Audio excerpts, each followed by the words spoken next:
Halo semuanya, kembali lagi bersama saya Madianto. Kali ini kita akan membahas tentang decluttering, tips praktis hidup minimalis. Gagasan hidup dengan gaya simpel sedang naik daun di tengah masyarakat. Namun begitu, decluttering atau mengurangi barang yang tidak diperlukan lagi seringkali masih sulit dilakukan. Apalagi dengan gagasan, siapa tahu nanti barang ini diperlukan lagi.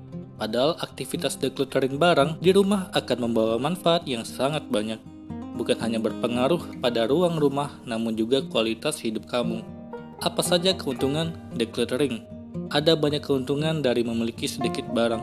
Awalnya memang terasa sulit dilakukan. Namun ketika sudah dilakukan, ada banyak dampak positif yang terasa nyata. Seperti yang pertama, lebih sedikit yang dibersihkan. Membersihkan rumah mungkin salah satu aktivitas yang paling melelahkan, apalagi ditambah membersihkan barang yang sudah tidak terpakai.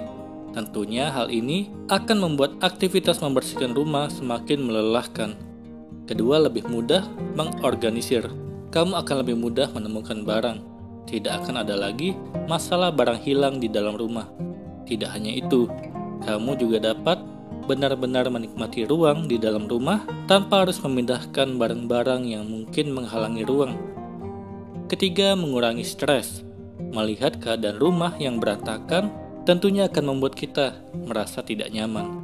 Bukankah lebih baik melihat rumah yang rapi dan kita nyaman di dalamnya? Keempat, mengurangi pengeluaran. Decluttering memacu kita untuk berpikir dua kali ketika ingin membeli sesuatu. Apakah barang ini diperlukan? Pertanyaan tersebut tentunya akan membuat kamu lebih berhemat dan menyimpan pengeluaran untuk barang-barang yang tidak diperlukan. Kelima, lebih banyak energi untuk hal yang kamu sukai. Dengan rumah yang bersih, pengeluaran yang lebih sedikit, hati yang lebih damai tentunya akan membuat kamu lebih berfokus pada hal yang kamu sukai. Pada akhirnya, kamu akan merasa lebih bahagia. Jadi sekarang kita sudah paham manfaat dari decluttering. Lalu bagaimana cara memulainya? Berikut ini tips praktis decluttering yang bisa kamu lakukan. Yang pertama, mengurangi satu barang setiap harinya. Mulailah mengurangi satu barang per hari. Dalam satu tahun, kamu akan mengurangi 365 barang dari rumah kamu. Kamu juga dapat menambah kuantitas dengan mengurangi 2-3 barang per hari secara perlahan. Kedua, donasi pakaian yang tidak terpakai.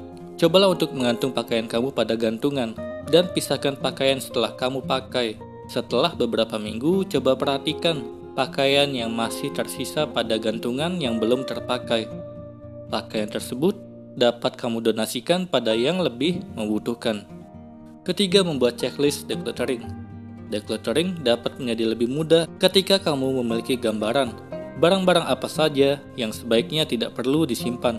Barang-barang berikut bisa jadi pertimbangan, seperti majalah atau koran, DVD, baterai bekas, mainan, peralatan masak, plastik bekas, alat make up, dan masih banyak lagi.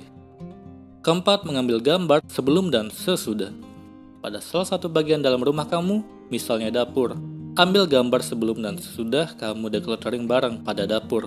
Ketika kamu melihat perbandingan ruang dapur yang lebih rapi, tentunya akan membuat kamu lebih semangat decluttering bagian rumah yang lain. Kelima, gunakan metode 4 kotak.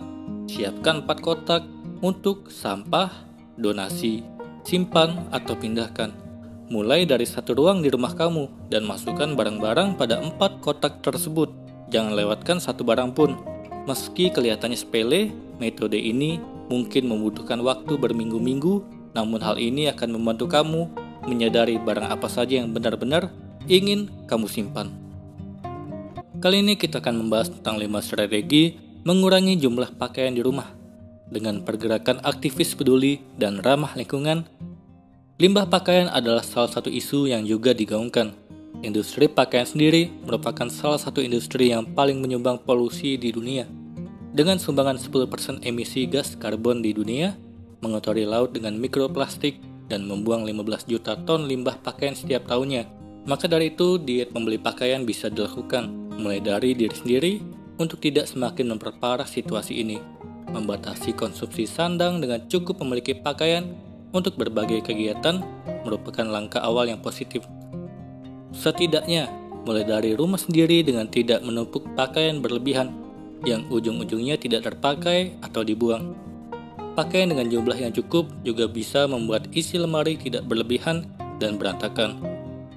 Untuk kamu yang ingin memulai mengurangi jumlah pakaian di rumah, kamu bisa mengikuti 5 strategi mudah namun efektif dari dekor rumah untuk mengurangi konsumsi pakaian yang menciderai bumi. Yang pertama, tidak perlu terlalu mengikuti mode. Prinsip paling utama dalam mengurangi jumlah pakaian di rumah kamu adalah tidak perlu terlalu semangat mengikuti tren dan mode.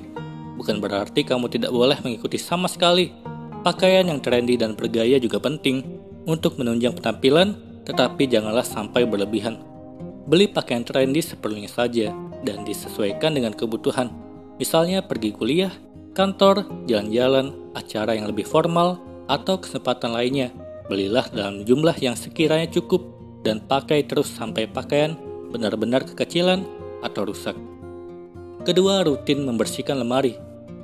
Rutin membersihkan lemari juga menjadi salah satu strategi yang jitu. Kadang-kadang kita cenderung memakai pakaian-pakaian yang gampang dijangkau dan itu-itu saja, sehingga kita tidak terlalu familiar dengan isi lemari. Dengan rutin melihat isi lemari, kemudian menyortirnya dalam berbagai kategori, kamu bisa menentukan pakaian mana yang masih akan disimpan dan dipakai, pakaian mana yang bisa disingkirkan. Ketiga, buang yang rusak, donasikan yang layak.